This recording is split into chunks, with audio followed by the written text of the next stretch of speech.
औरंगजेब, स्वराज्य का शेर अब ये एक तमाशा बन चुका है। बोलो, किले और खजाने का रहस्य बता दो तो जान बख्श दूंगा। संभाजी, तिरस्कार भरी हंसी के साथ, तूने अपने अब्बा को कैद किया, अपने भाई को मारा, तूने हिंदुस्तान को खून से रंग दिया और मुझे उम्मीद है कि मैं तेरे सामने झुक जाऊंगा।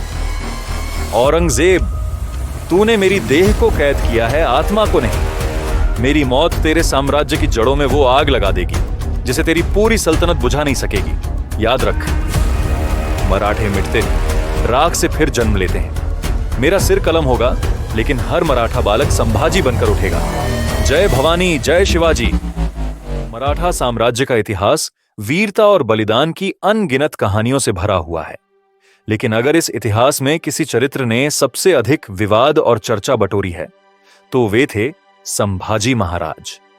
वे केवल शिवाजी महाराज के पुत्र नहीं थे, बल्कि एक प्रतिभाशाली योद्धा, कुशल प्रशासक और कट्टर प्रतिद्वंद्वी भी थे। एक ऐसा योद्धा जिसने मुगलों के खिलाफ अंतिम सांस तक युद्ध किया, जिसे इतिहास ने सही से याद नहीं किया और जिसकी कहानी को तोड़ मरोड़ कर पेश किया गया। यह कहानी है छत्रपति संभाजी महाराज की। उनका जीवन संघर्षों, षड्यंत्रों और वीरता की गाथा से भरा हुआ था। मराठा इतिहास के पन्नों में कई वीर योद्धाओं की कहानियां दर्ज हैं, लेकिन संभाजी महाराज की कहानी अलग ही है। बल्कि एक प्रतिभाशाली योद्धा, कुशल प्रशासक और कट्टर दुश्मन भी थे। उनका जीवन संघर्ष, षड्यंत्र और वीरता की अनूठी मिसाल है। आज हम आपको सुनाने जा रहे हैं संभाजी महाराज की पूरी कहानी, जो आपको मराठा इतिहास के सबसे रोमांचक दौर में ले जाएगी। तो चलिए आज जानते हैं संभाजी महाराज की पूरी कहानी। एक ऐसी कहानी जो आपको इतिहास के सबसे रहस्यमयी अध्याय में ले जाएगी। साल 1657 शिवाजी महाराज के घर एक बालक ने जन्म लिया। नाम रखा गया संभाजी। बचपन से ही उन्हें युद्ध और राजनीति की शिक्षा दी गई थी। वे कुशाग्र बुद्धि के थे, लेकिन स्वभाव से जिद्दी भी।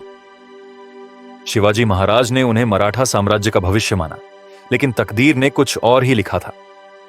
इन्हें राजकुमारों जैसी शिक्षा दी गई, युद्ध कला, राजनीति, रणनीति और शास्त्रों का ज्ञान। लेकिन उनका जीवन आसान नहीं था। जब वे मात्र 2 वर्ष के थे, उनकी मां का देहांत हो गया। उनका पालन पोषण जीजाबाई ने किया, जो उन्हें बचपन से ही युद्ध नीति, राजनीति और शासन की बारीकियां सिखा रही थी, जिससे उनका बचपन संघर्षों से भर गया। जब संभाजी 9 वर्ष के हुए, तब उन्हें एक राजनीतिक बंधक के रूप में आमेर के राजा जय सिंह प्रथम के पास भेजा गया। यह निर्णय पुरंदर की संधि 1665 का हिस्सा था, जिसे उनके पिता ने मुगलों के साथ किया था। यहीं से उनके जीवन में राजनीति और कूटनीति का खेल शुरू हुआ। जब वे 12 साल के थे, तब उनके पिता शिवाजी महाराज और वे औरंगजेब के दरबार में गए, लेकिन वहां चालाक औरंगजेब ने उन्हें नजरबंद कर दिया।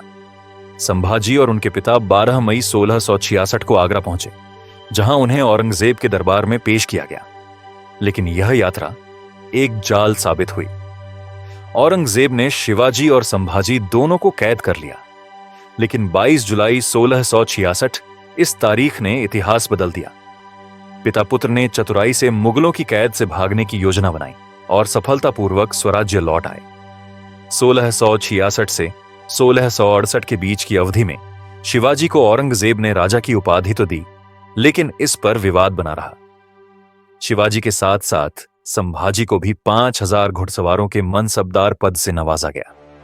राजकुमार मुअज्जम, जो औरंगजेब के पुत्र थे, उनके मित्र बन गए और यही बात औरंगजेब को खटकने लगी। संभाजी को मुगलों के साथ मिलकर बीजापुर सल्तनत के खिलाफ लड़ने भेजा गया। यह संधि की एक शर्त थी, लेकिन मराठा साम्राज्य को इससे कुछ खास लाभ नहीं हुआ। संभाजी तेजस्वी थे, लेकिन उनका स्वभाव स्वतंत्र और जिद्दी था। कहते हैं कि वह विलासिता और भोग विलास के शौकीन थे। 1678 में शिवाजी महाराज ने अपने पुत्र संभाजी को पन्हाला किले में बंदी बना दिया। इस निर्णय के पीछे कई कहानियां प्रचलित हैं। कुछ इतिहासकार मानते हैं कि संभाजी के गैर जिम्मेदार व्यवहार और कामुक विलासिता की प्रवृत्ति के कारण शिवाजी को यह कठोर कदम उठाना पड़ा। एक अन्य कथा के अनुसार संभाजी ने एक ब्राह्मण की पत्नी से दुर्व्यवहार करने का प्रयास किया, जिससे क्रोधित होकर शिवाजी ने उन्हें कैद कर दिया। लेकिन क्या यह पूरी सच्चाई थी या फिर यह केवल मुगलों की एक चालाकी भरी अफवाह थी? संभाजी एक महान योद्धा थे जो मराठा साम्राज्य के भविष्य थे। शिवाजी की रणनीति यह हो सकती थी कि उन्हें अनुशासन में लाने के लिए एक कड़े फैसले की जरूरत थी, जिसके चलते शिवाजी महाराज ने उन्हें पन्हाला किले में नजरबंद कर दिया। लेकिन यह कहानी कितनी सच थी, या यह उनके खिलाफ रची गई एक राजनीतिक साजिश थी? कुछ समय बाद शिवाजी महाराज ने संभाजी को सज्जनगढ़ भेज दिया। यह एक मठ था जहां मराठा परंपराओं और संयम का पालन कराया जाता था, लेकिन संभाजी एक स्वतंत्र विचारधारा के योद्धा थे। वे वहां की कठोर अनुशासन प्रणाली में फिट नहीं हो सके। संभाजी का विवाह पिलाजी शिर्के की पुत्री जिवुबाई से हुआ, जिन्होंने विवाह के बाद मराठा परंपरा के अनुसार येसुबाई नाम अपनाया। इस विवाह से कोंकण के तटीय क्षेत्र तक मराठों की पहुंच बढ़ी। इस विवाह से संभाजी को एक बेटी भवानीबाई और एक बेटा शाहू महाराज प्राप्त हुए, जो बाद में मराठा साम्राज्य के छत्रपति बने। संभाजी महाराज का विवाह राजनीतिक दृष्टि से एक महत्वपूर्ण घटना थी, जिसने मराठा साम्राज्य को एक नया मोड़ दिया। मासिर ए आलमगिरी के अनुसार संभाजी महाराज और उनके भाई राजाराम महाराज की बेटियों की शादी मुगल सरदारों से कर दी गई थी। यह एक राजनीतिक चाल थी जिससे मराठों और मुगलों के बीच संबंधों को प्रभावित किया गया। संभाजी महाराज का विवाह केवल एक पारिवारिक रिश्ता नहीं, बल्कि मराठा साम्राज्य की रणनीतिक चाल थी। इसने मराठों को कोंकण में मजबूती दी और भविष्य के नेतृत्व के लिए शाहू महाराज का जन्म हुआ, जिन्होंने मराठों को और ऊंचाइयों तक पहुंचाया। संभाजी महाराज की गाथा केवल तलवार की नहीं, बल्कि रणनीति और नेतृत्व की भी थी। शिवाजी महाराज की मृत्यु से पहले मराठा साम्राज्य में एक बड़ा राजनीतिक संकट था। मराठों का भविष्य किसके हाथ में होगा, संभाजी या राजाराम? स्टीवर्ट गॉर्डन के अनुसार शिवाजी महाराज संभाजी को अपना उत्तराधिकारी नहीं बनाना चाहते थे। उन्होंने अपने राज्य को 2 भागों में बांटने की योजना बनाई। संभाजी को कर्नाटक और तटीय जिंजी का क्षेत्र मिलता, राजाराम को महाराष्ट्र का हृदय स्थल सौंपा जाता। लेकिन क्या यह सही फैसला था? संभाजी शिवाजी के सबसे बड़े पुत्र थे, लेकिन वे स्वतंत्र सोच वाले और उग्र स्वभाव के थे। उन्होंने यह महसूस किया कि शिवाजी उनसे उनका अधिकार छीन रहे हैं। इसी असंतोष का फायदा उठाने के लिए मुगल सेनापति दिलेर खान ने उन्हें पत्र भेजे। संभाजी पहले ही मुगल सेनापति दिलेर खान के संपर्क में आ चुके थे। 13 दिसंबर 1678 को संभाजी ने अपनी पत्नी के साथ भागने की योजना बनाई। 1669 में वे अपनी पत्नी येसुबाई के साथ भाग निकले। वे दिलेर खान के पास जा पहुंचे, जो मुगल सेनापति थे। अपने कुछ विश्वास पात्र सैनिकों को लेकर निकल पड़े और सीधे मुगल छावनी पेदगांव पहुंच गए। अगर संभाजी मुगलों के साथ आ जाते तो उन्हें मुगलों के समर्थन से अपना अधिकार वापस दिलाया जाता। अप्रैल 1680 मराठा साम्राज्य के संस्थापक शिवाजी महाराज का निधन हो गया। इस खबर ने पूरे साम्राज्य को हिलाकर रख दिया। लेकिन जब शिवाजी की मृत्यु हुई, तब उनके सबसे बड़े पुत्र संभाजी पन्हाला किले में बंदी थे। मराठा दरबार में हलचल थी। मंत्री अन्नाजी दत्तो और अन्य प्रभावशाली सरदारों ने संभाजी को गद्दी से दूर रखने की योजना बनाई। इस साजिश में शामिल थीं शिवाजी की विधवा और संभाजी की सौतेली मां सोयराबाई, अपने 10 साल के बेटे राजाराम को गद्दी दिलाना। 21 अप्रैल 1680 को राजाराम को छत्रपति घोषित कर दिया गया। लेकिन संभाजी इतनी आसानी से हार मानने वालों में से नहीं थे। 27 अप्रैल 1680 को उन्होंने पन्हाला किले के कमांडर की हत्या कर दी और किले पर कब्जा कर लिया। अब अगला लक्ष्य था रायगढ़। 18 जून 1680 को संभाजी ने रायगढ़ किले पर भी कब्जा कर लिया और 20 जुलाई 1680 को वे मराठा साम्राज्य के छत्रपति बन गए। अब मराठा साम्राज्य पर संभाजी का अधिकार था, लेकिन खतरा अभी भी टला नहीं था। संभाजी के खिलाफ एक और साजिश रची गई। इस बार सोयराबाई, अन्नाजी दत्तो और शिर्के परिवार ने निर्वासित मुगल राजकुमार अकबर का समर्थन लिया। अकबर को संभाजी के खिलाफ इस्तेमाल करने की योजना बनाई गई, लेकिन संभाजी को यह खबर पहले ही मिल गई। अकबर ने खुद संभाजी को इस साजिश की जानकारी दी। यह सुनते ही संभाजी ने साजिशकर्ताओं को खत्म करने का फैसला किया। संभाजी ने सख्त कदम उठाए। सोयराबाई, शीर के परिवार और अन्नाजी दत्तो को मौत की सजा दे दी गई। अब सत्ता पूरी तरह संभाजी के हाथ में थी। दिलेर खान ने उन्हें मुगलों की ओर से राजा की उपाधि दी और 7,000 सैनिकों का कमांडर बना दिया। असली जंग तो अब मुगलों से होनी थी। कुछ इतिहासकार मानते हैं कि यह सब संभाजी ने जानबूझकर किया था ताकि मुगलों की नीतियों को समझकर उन्हें मात दी जा सके।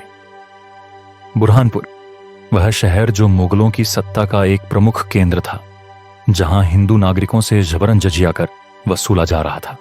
इस काम को अंजाम दे रहा था काकर खान, जिसे मुगल अधिकारी बहादुर खान ने नियुक्त किया था। जजिया कर की भारी रकम बुरहानपुर के किले में संग्रहित होती थी, लेकिन मराठा योद्धा संभाजी ने यह अन्याय सहने से इनकार कर दिया। उन्होंने एक ऐसा हमला करने की योजना बनाई जिससे पूरे मुगल साम्राज्य की नींव हिल जाए। 1680 की एक काली रात मराठा सेना ने बुरहानपुर की सीमाओं पर धावा बोल दिया। संभाजी के योद्धाओं ने मुगल सेना को तहस नहस कर दिया। मुगल घबराकर इधर उधर भाग रहे थे, लेकिन मराठों के सामने टिक नहीं सके। जय भवानी, कोई नहीं बचेगा, हर मुगल सैनिक का अंत होगा। संभाजी की सेना ने बुरहानपुर को पूरी तरह से लूट लिया। मुगल खजाने को अपने कब्जे में ले लिया। शहर के बंदरगाहों और गोदामों को आग के हवाले कर दिया। संभाजी ने दिखा दिया कि अब दक्कन में मुगलों की मनमानी नहीं चलेगी। 1681 में एक अप्रत्याशित घटना हुई। मुगल सम्राट औरंगजेब का चौथा बेटा मोहम्मद अकबर अपने ही पिता के खिलाफ हो गया। उसने कुछ मुगल सरदारों के साथ विद्रोह छेड़ दिया और दक्कन की ओर भाग निकला। औरंगजेब को एहसास हुआ कि अब उसे खुद दक्षिण आना होगा, इसलिए उसने अपनी राजधानी औरंगाबाद स्थानांतरित कर दी। दक्कन में अकबर के कदम ने एक नई साजिश को जन्म दिया। संभाजी के अपने ही मंत्री अन्नाजी दत्तो और अन्य सरदारों ने इस मौके का फायदा उठाने की कोशिश की। उन्होंने राजा राम को दोबारा गद्दी दिलाने के लिए साजिश रची। उन्होंने एक गुप्त पत्र पर हस्ताक्षर किए जिसमें अकबर से मिलकर संभाजी को हटाने की योजना बनाई गई थी। लेकिन किस्मत का खेल देखिए, अकबर ने ही वह पत्र संभाजी को सौंप दिया। संभाजी ने अकबर को अपने दरबार में शरण दी। अकबर ने उम्मीद की कि संभाजी उसे सेना और खजाना देगा ताकि वह दिल्ली पर हमला कर सके। लेकिन संभाजी को जल्दी ही एहसास हुआ कि यह एक बेकार की लड़ाई होगी। अकबर सिर्फ अपने फायदे के लिए दक्कन में था। आखिरकार संभाजी ने खुद अकबर को फारस भागने में मदद की। लेकिन इस घटना के बाद एक और महत्वपूर्ण बदलाव हुआ।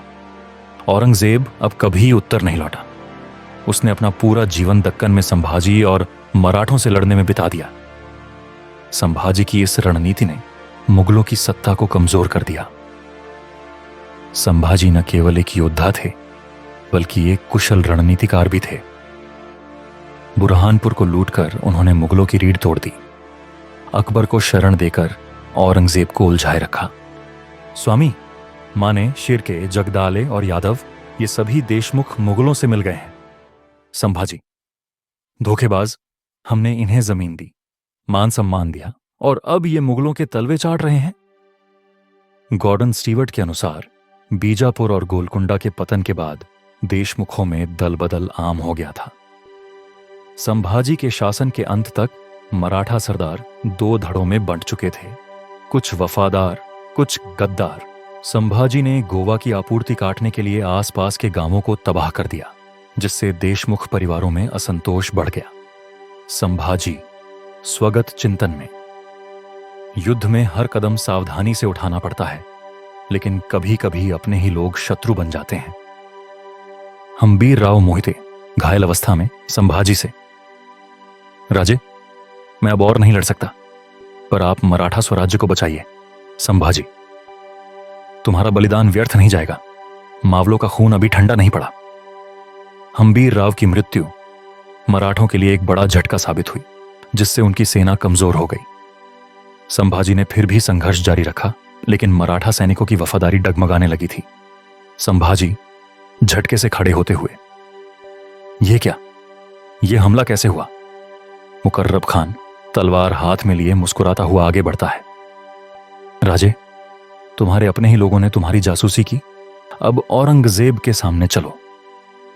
संभाजी घृणा से चारों ओर देखते हैं। उनके विश्वासघाती मराठा अधिकारी झुकी नजरों से खड़े हैं। मराठा विश्वासघातियों की वजह से संभाजी की गुप्त योजना उजागर हो गई, जिससे मुकर्रब खान को उन्हें पकड़ने का मौका मिला। संभाजी को जंजीरों में बांधकर मुगलों के शिविर में ले जाया गया। औरंगजेब, स्वराज्य का शेर, अब यह एक तमाशा बन चुका है। बोलो, किले और खजाने का रहस्य बता दो तो जान बख्श दूंगा।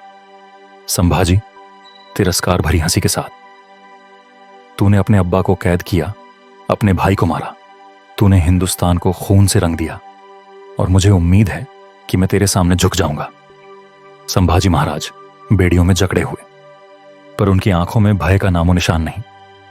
चारों ओर मुगल सैनिक और उनके ही कुछ विश्वासघाती साथी खड़े हैं, जिन्होंने उन्हें धोखा दिया। मुकर्रब खान और औरंगजेब विजयी दृष्टि से देखते हैं, पर संभाजी की आंखों में उनके लिए केवल तिरस्कार है। संभाजी धोखेबाजों की ओर देखते हुए उनकी आत्मा को झकझोर देने वाले शब्दों में, धोखेबाजों, तुमने मेरी देह को बेड़ियों में जकड़ दिया, लेकिन मेरी आत्मा को नहीं तोड़ सके। मेरे सिर के गिरने से पहले ही तुम अपनी रूहें बेच चुके हो। शिवराय के स्वराज्य को मिटाने का सपना देखने वालों, याद रखना, मराठों की तलवार तब तक चमकेगी जब तक सह्याद्री की पहाड़ियां खड़ी हैं। मुगल ताकत से नहीं, बल्कि गद्दारों की पीठ में खंजर घोंपने की आदत से जीतते हैं। लेकिन आज मेरी गर्दन कटेगी, कल तुम्हारी आत्मा सड़ेगी। मराठा सिर झुका सकता है, लेकिन गुलामी स्वीकार नहीं कर सकता। मेरा रक्त जहां गिरेगा, वहीं एक नया मराठा जन्म लेगा। औरंगजेब के चेहरे पर क्रोध इशारा करता है। सैनिक आगे बढ़ते हैं और संभाजी की आंखें निकाल दी जाती हैं। कवि कलश चिल्लाते हुए रोष से, हा हा हा, औरंगजेब, तू चाहे जितना अत्याचार कर ले, पर मराठों की आत्मा कभी नहीं मरेगी। संभाजी और कवि कलश को यातनाएं दी गईं, लेकिन उन्होंने मराठा स्वराज्य का एक भी रहस्य उजागर नहीं किया। संभाजी ने औरंगजेब और इस्लामिक पैगंबर का अपमान करके अपना अंत निश्चित कर लिया। मुगल उलेमा, बुरहानपुर में मुसलमानों के खिलाफ किए गए अत्याचारों के लिए मौत की सजा सुनाई जाती है। कुछ विवरणों के अनुसार मुगलों ने उनके शरीर के टुकड़ों को कुत्तों को खिला दिया। मराठा सैनिकों ने गुप्त रूप से उनके अवशेषों को इकट्ठा कर तुल्लापुर में अंतिम संस्कार किया। नदी के किनारे जलती चिता, मराठा सैनिकों की आंखों में आंसू और क्रोध का संगम। एक युवा सैनिक अपनी तलवार उठाता है, आंखों में जलती हुई ज्वाला, और गरजता है, संभाजी राजे, आपका सिर कट सकता है, लेकिन स्वराज्य की तलवार कभी झुक नहीं सकती। आज से हर मराठा की रगों में आपका खून दौड़ेगा, हर घाव बदला मांगेगा, और एक दिन मुगलों की यह सल्तनत राख बनकर हवा में उड़ जाएगी।